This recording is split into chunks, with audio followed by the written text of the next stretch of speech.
Hello everybody and welcome to Tech Idea. Here we make tutorials on topics that might be helpful to you in one way or the other.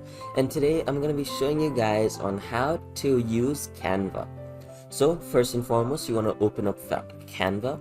Once you open up, I'm going to show you something. As you can see here, you can open multiple windows. Over here, as you can see, I already have just one file opened up as, as a resume.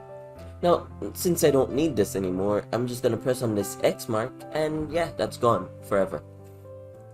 So, that's just a little nifty help bit that can actually help you from time to time. But once you open up Canva, you want to choose what type of content you want to edit. So as you can see, there's a video, presentation, logo, Instagram post, flyer, resume. There's tons, like a lot here, a lot.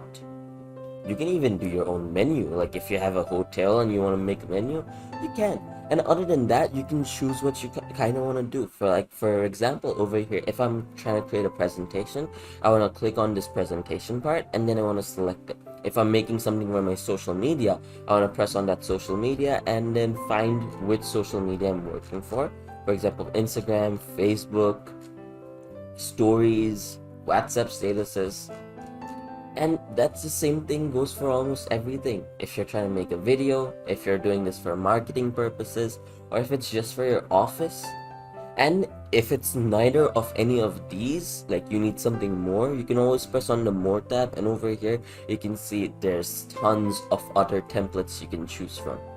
And then once you find a template you like, you just want to click on it, and then you just want to start creating your post. Whatever it is that you're trying to create. So I hope you found this video helpful. If you did, please drop a like, and if you want to see more tutorials like this in the future, don't forget to hit that subscribe button as well as that notification bell.